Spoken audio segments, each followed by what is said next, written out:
और फिर बीच में वो एग्रीमेंट को नहीं तोड़ती। हमारे आध्यात्मिक सनातन धर्म और बहुत आनंद भी आता था।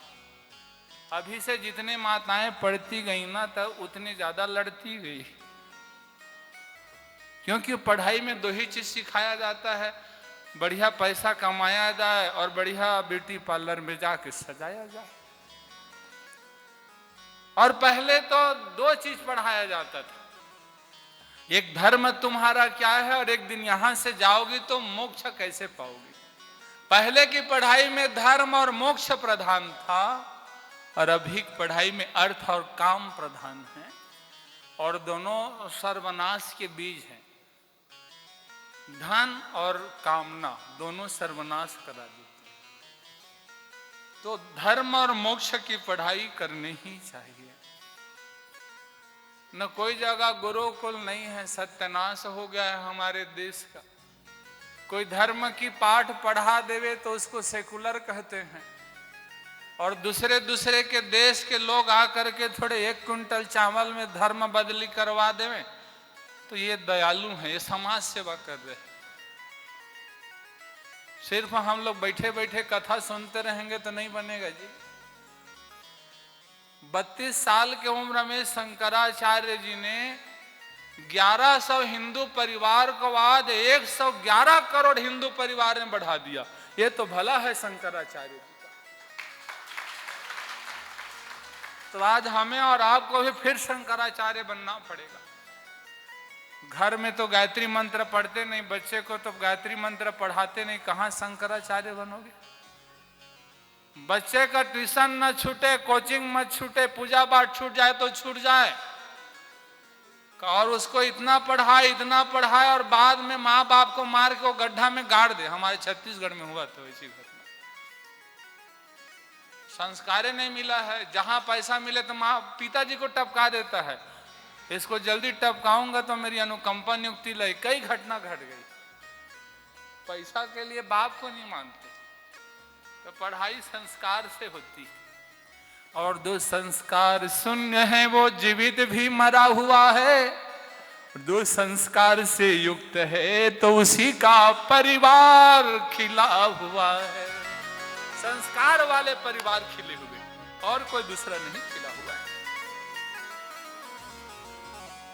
नारद जी ने बता दिया कि श्री कृष्ण के चरण में सारे दुख चले जाएंगे। फिर नारद जी ने 4 वेद का पाठ किया, तब भी ज्ञान और वैराग्य हिले डुले नहीं। और जब नारद जी ने गीता का पाठ किया 700 श्लोक वाली, जिसे 45 मिनट में एकादशी तिथि के दिन भगवान श्री कृष्ण ने युद्ध के भूमि पर सुना दिया। ऐसे वक्त पाओगे दोनों तरफ बंदूकें तोप सब गड़गड़ा रहे हो और बीच में कथा करने वाला कथा करे।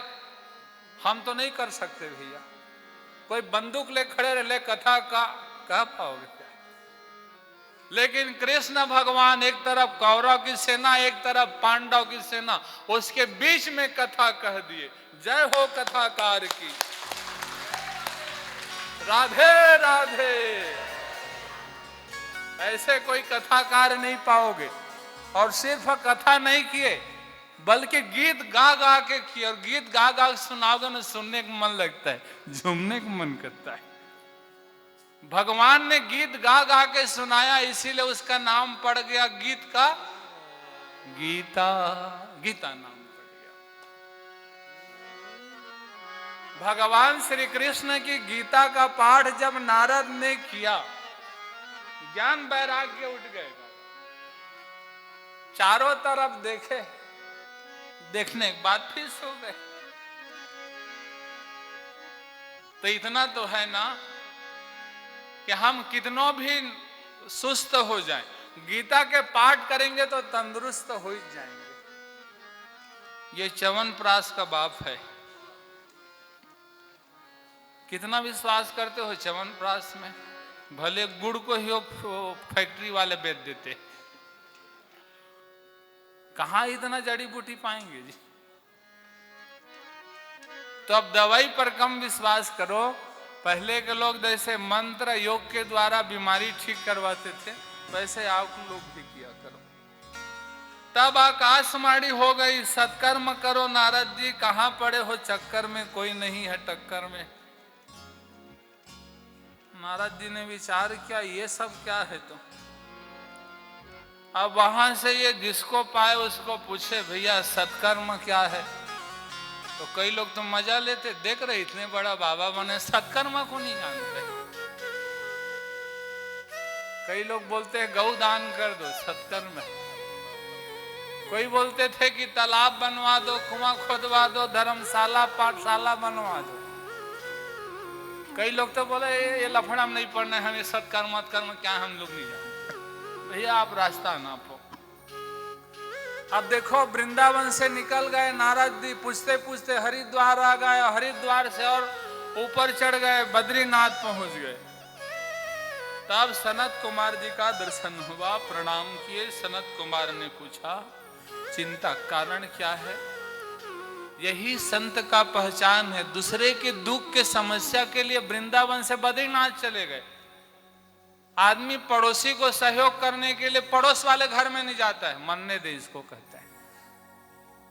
दूसरा अच्छा हुआ ऐसा सोचते हैं। लेकिन नारद जी संत है, इसलिए बद्री नारायण चले गए। और बद्री नारायण कोई भी तीर्थ में जाओगे ना आप, तो भगवान अपने प्रतिनिधि वहां भेज देते हैं। हम लोग पहचान नहीं पाते हैं कि भगवान भेजे हैं कि ऐसे आए हैं।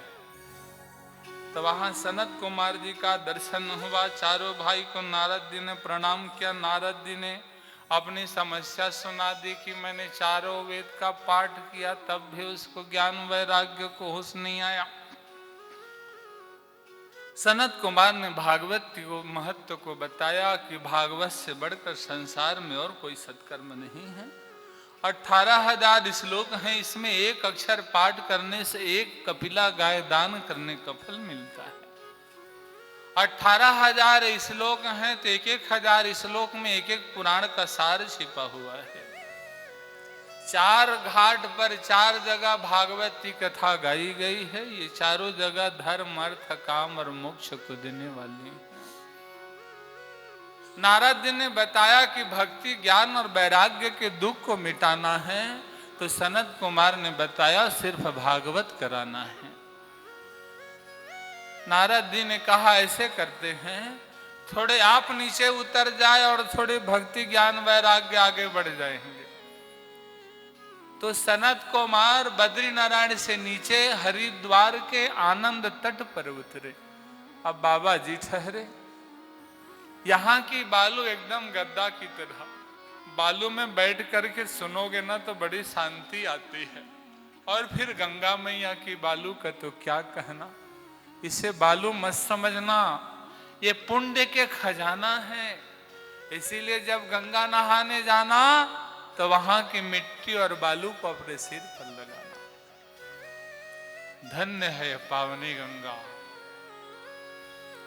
और उसी पावन तट पर सनत कुमार जी ने नारद जी को भागवत की कथा सुना दी, जहां भक्ति ज्ञान और वैराग्य नाचते हुए आए। आनंद ही आनंद है, क्योंकि ये तट भी आनंद है और भागवत की कथा भी आनंद है।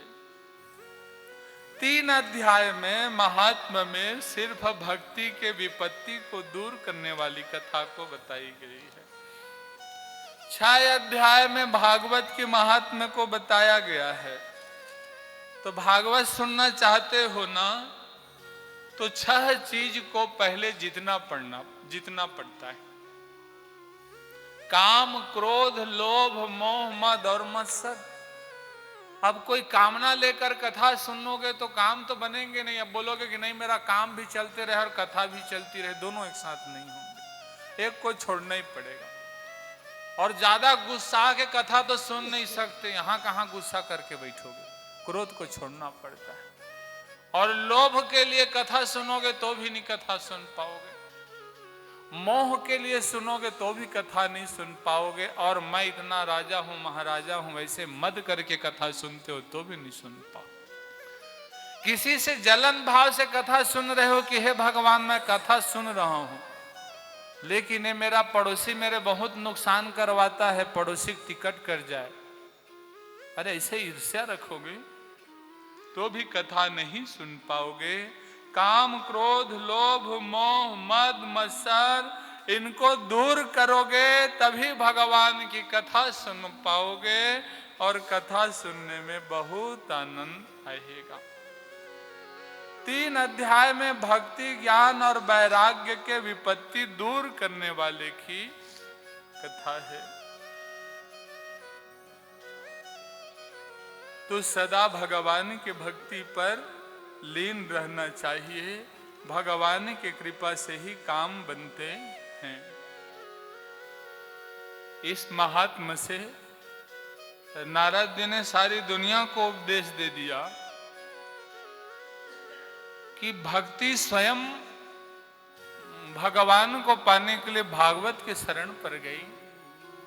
नारद जी स्वयं भगवान हो करके भक्ति को दूर करने के लिए भगवान के शरण पर गए। तो भागवत से बढ़कर कोई देवी देवता नहीं है। साक्षात बाके बिहारी लाल भी भागवत की कथा से बढ़कर नहीं है, क्योंकि जिस समय भगवान इस धाम को छोड़कर जा रहे थे तभी उद्धव जी ने भगवान से निवेदन किया, प्रभु आप यदि इस धाम को छोड़कर जाएंगे तो आपके भक्त आपसे मिलने कहां जाएंगे। भगवान ने कहा मैं अपनी पूरी शक्ति और सामर्थ्य को भागवत की कथा में डाल दिया हूं। जो व्यक्ति भागवत कथा करवाएगा वो पूरी की पूरी मेरी शक्ति और सामर्थ्य को पा जाएगा। तो इसीलिए भागवत कराने से सब काम बनते हैं। बस भागवत की कथा विधान से होना चाहिए, भागवत के पाठ विधान से होना चाहिए, जजमान की श्रद्धा समर्पित होनी चाहिए, तन मन धन तीनों शुद्ध रहना चाहिए। नहीं तो जहां भगवान श्री कृष्ण साक्षात देवता थे वहां पांडवों के यज्ञ में शिशुपाल का वध हुआ और उसी यज्ञ के तत्काल बाद महाभारत का युद्ध हुआ। जहां भगवान थे लेकिन कमी रही तो मैं दानव की दी हुई फोकट वाली संपत्ति से यज्ञ करवाए थे, अपने खून पसीना की संपत्ति नहीं लगाए थे। मैं दान